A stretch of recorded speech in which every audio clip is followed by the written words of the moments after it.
Hello and welcome to another Writerly Witterings with me, the tea-drinking author who's got a cup of coffee for once. Today, I'd like to just say a few words about a friend who's died. I didn't know him terribly well. Chris Samson, CJ Samson.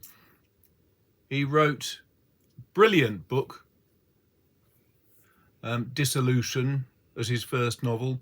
Worked very closely with a bunch of people as an aspiring author down towards, I think it was in Brighton, where he was one of a number of people in a creative writing course. And when he'd finished his book and thought he had it done to a high standard, he sent it off to Phyllis James, PD James, and said, I'd be really grateful if you could have a look, and if you've got any... all authors get that sort of comment every now and again.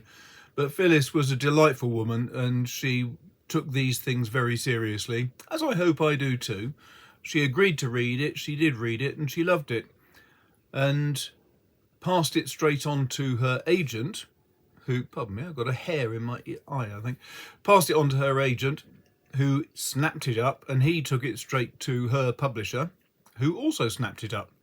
So, as a result, dear Chris had a stonking success with his very first book, and that just carried on because he's a bloody good writer.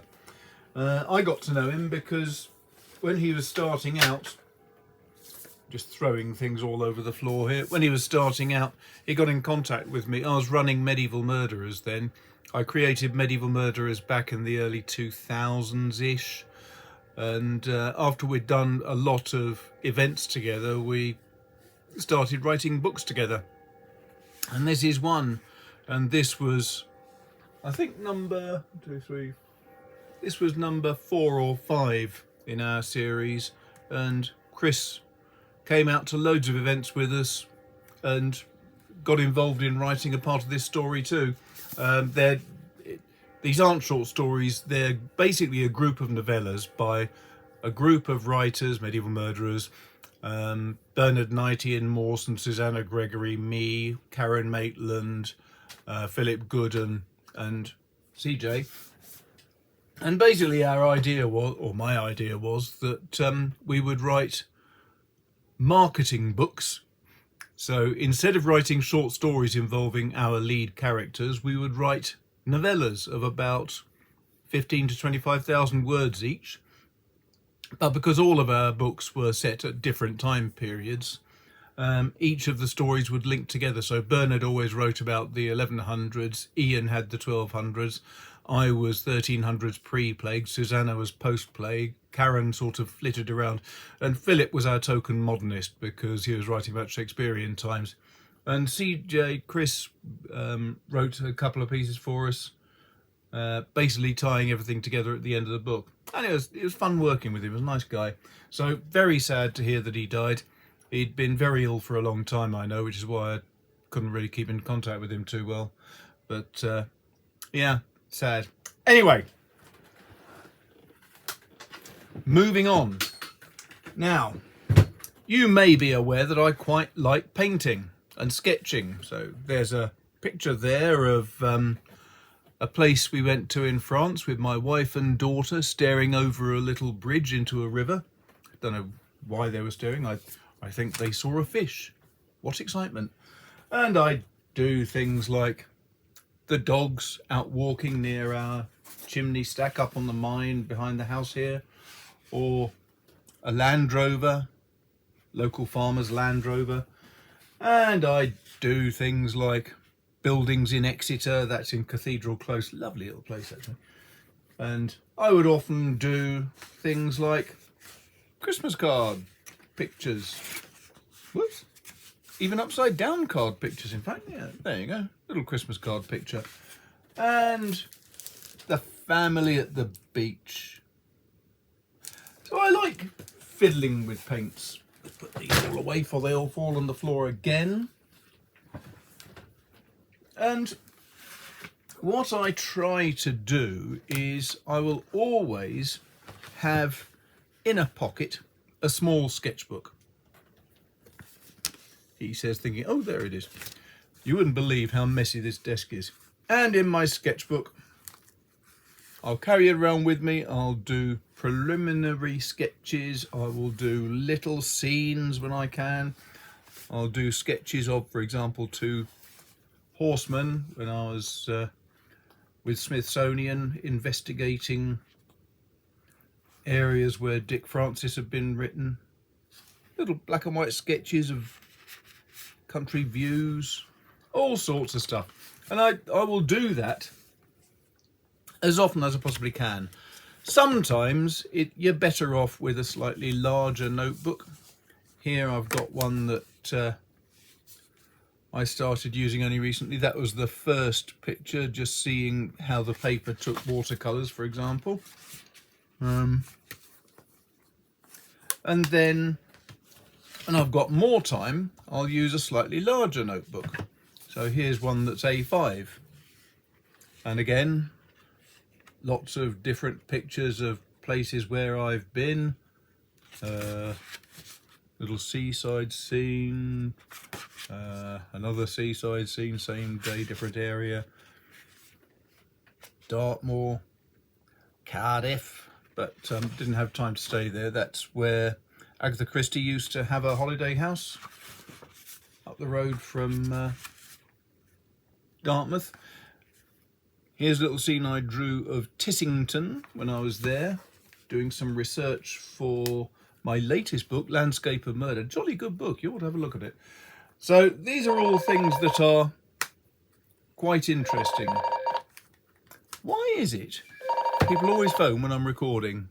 And why is it the damn fools always hang up as soon as you pick up the phone? Anyway, so I always have these things, and it's fun. Every now and again, I have to renew these notebooks, and these are made by a company called C White in Brighton, which you can possibly see there just about. Yeah, there you go, C White of Brighton. Absolutely wonderful firm, really good paper, delightfully well made notebooks, and getting hold of notebooks that are good and well made is not always easy. One firm I've always wanted to have a look at is this, Hahnemüller. And thanks very much to Chris, because Chris sent me this and 2 more sketchbooks. And I'm really over the moon with them. Absolutely delightful. I haven't opened this yet. I'm not going to open it until I'm ready to use it, because I don't want dust getting in. But he also sent me these 2, and they're rather wonderful. These are made by Indigo Artway. Never heard of them before. There's many things I haven't heard of, surprisingly enough. So that's more or less A5. This one's a bit bigger than A6. I just demonstrate that. This is about A6. And as you can see, the other one is a little bit longer, a little bit wider. In fact, why don't I measure it? Here we go. What is it? It is 16.5 by 12 centimetres, which is, in English terms, 6.5 inches by 5. Comes with a nice little elasticated strap to hold it shut, and it's got this rather magnificent paper which has real texture to it. And I must admit, Chris, I opened this up the first time and I thought, ooh, how on earth is a paintbrush going to work on that? And the short answer is superbly well, actually. Just a very little quick sketch after I'd had some lunch. This is part of Rougemont Castle in Exeter. And I just happened to be there for a lunchtime meeting of the Southwest Writers, decent chaps, friends of mine, and I set up Southwest Writers when I departed from the Crime Writers Association because I wanted still to meet authors, but the CWA was getting restrictive about who you were allowed to invite to lunch and so on. I thought, well, I'm arranging the flaming lunches. You've got no right to tell me who I can and can't invite. So I dropped out. But really useful. It's got a little bookmark bit so you can go straight to the page that's relevant. Nice, firm, solid board covers.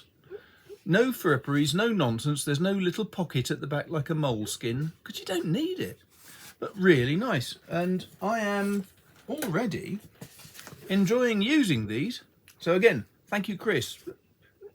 Really kind of you. Thank you very much indeed. They're going to be used. Now, in fact, you've caused me to start painting a bit more again. So last night, I picked up this notebook. And I just wanted to talk about it briefly. This is the worst notebook I've ever seen. Mainly because I made it. I bought some really, really cheap paper from Jackson's Art. And you can see the sort of texture it's got. It is appalling. Trying to do a sketch with one of my fountain pens on that is going to be impossible. I should just say, this paper is infinitely better, as you can tell from the way that I've used a fountain pen on it. It works fine. This stuff from Jackson's Art, well, let's just try it, shall we? I will write my name, if possible. Okay, it's not as bad as I thought it was going to be. So, yes, that worked okay, but even so, it's so much texture to it, I'm not sure how a paintbrush is going to work on it. So I've got 2 loads. This stuff that I've used for the cover is really heavy stock. It must be 230 grams per square inch, and inside is all this other paper which is slightly thinner, but only slightly. It's still 140 GSM, I'd say. And what I did was I found out on the internet someone that was talking about making books using, I don't want to say Croat, it wasn't Croatian book binding. I can't remember what it's called, but it's Coptic binding. That's what it is, Coptic. And it, as you can see, it looks quite pretty. It looks quite elegant if you do it carefully. And I have to admit, it was great fun. It was the day I'd had my last set of eye injections and I needed something to do that wasn't mentally taxing. And this took my mind off things delightfully well. So that was pleasing. And in fact, thanks to the arrival of those other ones, I've started fiddling around with paints again. Because I've only got a very small number of pockets in my new paint box, I'm not going to be using a green in there. So I'm making all my own greens, and these are all just tests to see what is realistic as a green and what is convincing. You see, I think that is a really rather pleasant, moody, simple little picture. I think that also works. A tree with the sun going down on one side. I think that's rather nice. This I messed up somewhat over this end, but still, it works okay. That one I think was probably one of the better ones, a sort of summery type tree. And all of these are made with making up greens using different yellows and different blues. So I've got Windsor blue, ultramarine blue, I've got Windsor yellow and lemon yellow, all of them from those delightful chaps at Windsor and Newton. I've also got their sienna and burnt sienna, I think. Might be burnt umber. I can't remember what I put in there now. But all in all, the yellows and the blues gives you a good range of different types of green that you can use for scenery and stuff, which has been fun. So that is what I'm doing currently. I'm going to be going away for some walks over Dartmoor. I'll be taking my little Traveller's portable painter set because these things are just superb. Absolutely brilliant. So well thought through, so well designed, really light, fabulously quick to set up and use, and it also does you a lot of good because you're limited as to the number of paints that you carry with you. So in mine I've got it set up now with 8, and I also carry a little pot, a little tester pot of white gouache in case I want to do some highlights. But it means that I've got a limited palette to work with, but one that still gives me a huge amount of variety, and it's fun.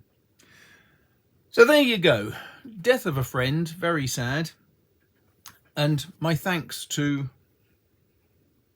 Chris for this wonderful selection of stuff. I should just say he also sent me this delightful little pen with a bunch of carbon black fountain pen cartridges, which I use carbon black all the time in other pens for when I'm sketching. Hadn't realised it would be quite so reliable in a fountain pen though. I've only ever used it with dips. Now I know I can use that carbon black ink in fountain pens as well. This thing's going to get a lot of use. So there you go. Right. I will see you soon. Thanks a lot for watching. Hope that was interesting. If it wasn't, apologies. I'll be back to fountain pen inks next week.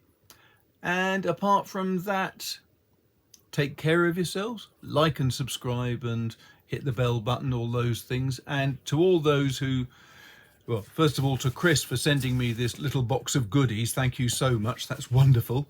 And to everybody else who's on Patreon or who have bought me a coffee or a cup of tea or any of the other things, thanks ever so much. It really does help keep the channel going. Thanks very much, speak to you soon, take care.